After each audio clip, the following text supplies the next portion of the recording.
کشف المحجوب جو تصوف میں پہلی کتاب ہے فارسی زبان میں، عربی زبان میں تو اور کتابیں اس سے پہلے لکھی گئیں، لیکن فارسی میں پہلی جو ٹیکسٹ بک ہے تصوف پہ، وہ اعزاز آپ کو حاصل ہے.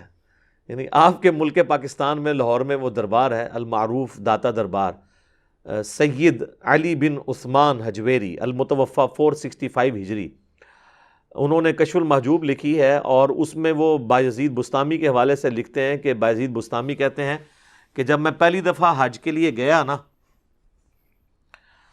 تو میں نے جو ہے نا وہ کعبہ دیکھا اور کعبے کے رب کو نہیں دیکھا.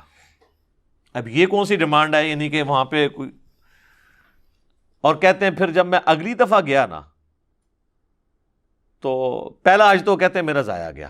اگلی دفعہ گیا تو میں نے بیت اللہ کو بھی دیکھا اور بیت اللہ کے رب کو بھی دیکھا. اور یہ وہ دعویٰ خواب میں نہیں کر رہے، بیداری میں کر رہے ہیں. تو کہتے ہیں کہ جی میں نے کہا یہ بھی اس دفعہ بھی حج میرا گیا، کیونکہ یہ تو شرک ہو گیا، کعبہ بھی اور بیت اللہ بھی. یعنی جن لوگوں کو ان چیزوں کی سمجھ نہیں ہے. اور پھر کہتے ہیں میں جب تیسری دفعہ گیا نا تو کعبہ غائب تھا، صرف اللہ کو دیکھا. تو کہتے ہیں پھر بھی میرا حج نہیں ہوا، کیونکہ اس میں موجود تھا. ٹھیک ہے نا. تو اب یہ وہ ایک کہانی ہے، اور یہ اتنی عجیب و غریب کہانی ہے کہ اکثر لوگ سن کے اس کو سبحان اللہ ہی کہتے ہیں کہ پتہ نہیں کتنی کو بڑی علمی کو بات کر دیتی ہے. تو اس میں انہوں نے ڈائریکٹ دعویٰ کیا ہے. اور تذکرۃ الاولیاء کے اندر شیخ فرید الدین عطار المتوفی 627 ہجری، یہ کتاب پوری دنیا کے اندر صوفیاء کے حالات کے اوپر ایک ٹیکسٹ بک کے طور پہ مانی جاتی ہے، تذکرۃ الاولیاء. تو اس کے اندر انہوں نے بایزید بستامی کے اوپر ایک چیپٹر باندھا ہے، بایزید بستامی کی معراج. اور وہ کہتے ہیں کہ جی بایزید بستامی کو باقاعدہ معراج ہوئی ہے، جس طرح نبی علیہ السلام کو معراج ہوئی ہے. اور اس میں ان کا دعویٰ لکھا ہے کہ میں نے اللہ تعالیٰ کا مشاہدہ کیا ہے معراج کی رات، خواب میں نہیں، معراج کی رات جو انہوں نے معراج کی. اور اس کے بعد پھر کشف المحجوب اگر آپ پڑھ کے دیکھیں تو اس میں بایزید بستامی کے بارے میں آتا ہے کہ وہ کہا کرتے تھے سبحانی سبحانی ما اعظم شأنی، میں پاک ہوں، میری شان کتنی بلند ہے. تو علی بن عثمان حجویری کہتے ہیں کہ اصل میں اللہ ان کے منہ سے بولتا تھا، کوئی شخص خود تو یہ نہیں کہہ سکتا اپنے بارے میں. تو وہ بولنے والی حق تعالیٰ کی زبان تھی بایزید کے منہ سے. اب یہ وہ عقیدہ ہے جو ہمارا نبی علیہ السلام کے لیے بھی نہیں ہے. ہم نبی صلی اللہ علیہ وآلہ وسلم کے قلب اطہر پہ قرآن کا نزول مانتے ہیں. ہم یہ نہیں کہتے کہ اللہ تعالیٰ رسول اللہ کے منہ سے بولتا تھا، بلکہ ہم کہتے ہیں اللہ تعالیٰ جو ان پہ نازل فرماتا تھا وہ وہی نبی علیہ السلام ارشاد فرماتے تھے. یہ عقیدہ تو ہمارا نبی علیہ السلام کے بارے میں بھی نہیں ہے. اور پھر تذکرۃ الاولیاء کے اندر بھی یہی ان کے دعوے لکھے ہوئے ہیں، اور وہ بھی یہی اسی قسم کی باطل تعویلات کرتے ہیں. اور پھر وہ تو ایک سٹیپ آگے چلے گئے نا. انہوں نے کہا کہ بایزید بستامی سے جب پوچھا گیا کہ بتائیں قیامت والے دن سب لوگ رسول اللہ کے جھنڈے کے نیچے ہوں گے یا آپ کے جھنڈے کے نیچے ہوں گے؟ پوچھنے والے بٹ کیڑے نے جنہوں نے قرآن حدیث ہی نہیں پتا. تو کہتے ہیں میں قسمیاں کہتا ہوں کہ محمد صلی اللہ علیہ وآلہ وسلم اور تمام انبیاء میرے جھنڈے کے نیچے ہوں گے. اور یہاں پہ انہوں نے ختم نہیں کیا، وہ کہتے ہیں لوائی اعظم من لوائی محمد، میرا جھنڈا محمد کے جھنڈے سے بھی بڑا ہوگا.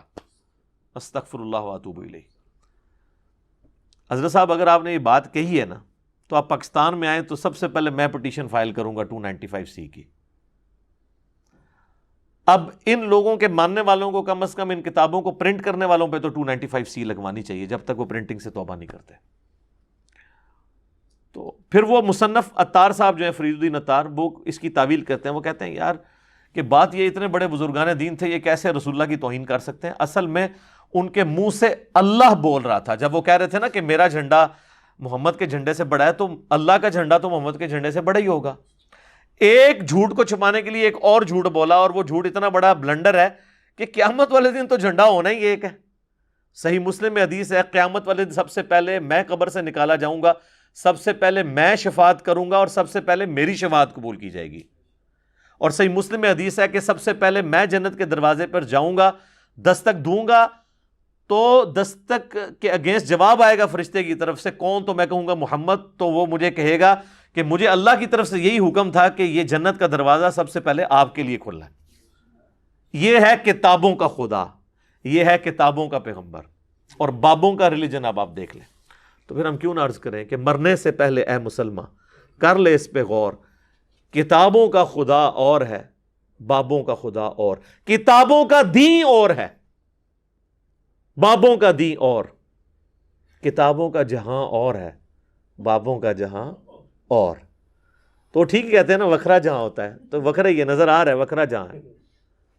حتیٰ کہ بخاری اور مسلم دونوں میں حدیث ہے، نبی علیہ السلام نے فرمایا انا سید الاولین والآخرین، میں جتنے گزر چکے، جتنے قیامت تک آئیں گے، تمام کا سردار ہوں، اور اللہ کے حضور میں ان کا خطیب بنوں گا۔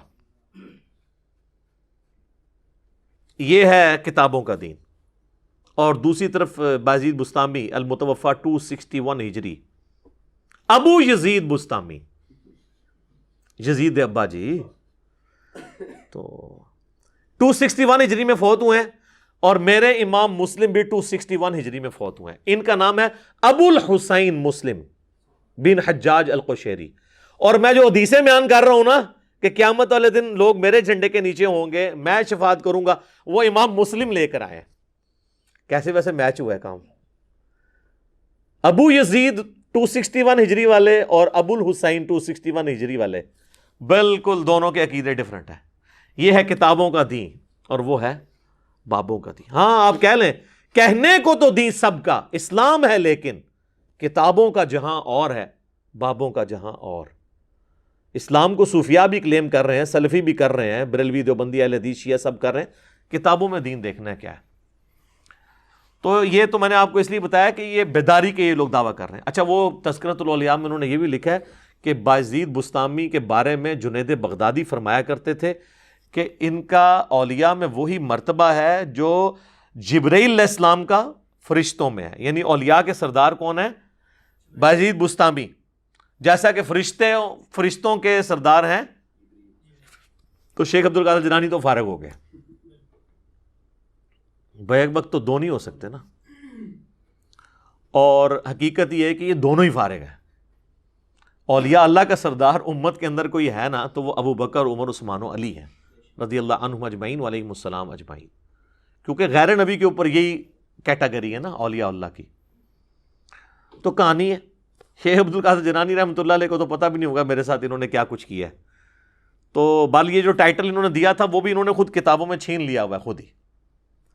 کوئی ضعیف روایت ہی بتا دیں کہ سیدنا ابو بکر، عمر، عثمان و علی رضی اللہ عنہم اجمعین وعلیہم السلام اجمعین، یہی اولو العزم اصحاب رسول ہیں نا، خلفائے راشدین صلی اللہ علیہ وآلہ وسلم ورضی اللہ عنہم اجمعین، تو ان کو تو کبھی کوئی دیدار اس طرح کا نصیب نہیں ہوا۔ تو یہ لوگ زیادہ حقدار تھے اللہ تعالیٰ کو خواب میں دیکھنے کے یا بعد کے لوگ؟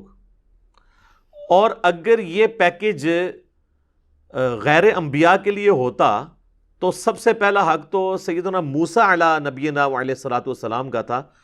سورۃ الاعراف میں جو اللہ تعالیٰ نے فرمایا کہ قال لن ترانی، تو مجھے نہیں دیکھ سکتا، تو اللہ تعالیٰ فرماتا ہے کہ بعد میں نے نبی علیہ السلام کے امتیوں کو خواب میں زیارت کروانی ہے، تو تم تو اولو العزم پیغمبر ہو، تو خواب والا پیکج آفر کیا جاتا ہے۔ میں آن دا بہاف آف سیدنا موسیٰ علیہ السلام آپ کو گارنٹی سے کہتا ہوں کہ خواب والا پیکج اگر موسیٰ علیہ السلام کو آفر کیا جاتا وہ قبول کر لیتے، ہمیں کیا جائے ہم قبول کرنے کے لیے تیار ہیں۔ وہ پیکج نہ پیش کرنا اس بات کی دلیل ہے کہ یہ اعزاز ان کو بھی نہیں ملنے والا تھا۔ اب یہ دعوے صوفیاء کے بارے میں کرنا، اماموں کے بارے میں کرنا، بزرگوں کے بارے میں کرنا، تو یہ لوگوں نے ان کے اوپر جھوٹ باندھے ہیں، ان کی تو کوئی حیثیت نہیں ہے۔ سیدنا عیسیٰ علی نبینا علیہ الصلوۃ والسلام کے اوپر لوگوں نے جھوٹ باندھ دیے۔ اس وقت دنیا میں سب سے اوریاں اور بڑا شرک حضرت عیسیٰ علیہ السلام کے نام پر لوگ کر رہے ہیں۔ اتنے تو بت پرست نہیں ہیں دنیا میں جتنے کرسچنز ہیں، لیکن عیسیٰ علیہ السلام کا کوئی اس میں قصور نہیں ہے۔ اللہ تعالیٰ نے تو قرآن میں ان کی طرف سے صفائی پیش کی ہے۔ لقد کفر الذین قالوا ان اللہ هو المسیح ابن مریم، بے شک وہ لوگ کفر کر رہے ہیں جو یہ کہہ رہے ہیں کہ عیسیٰ ابن مریم ہی اللہ ہے.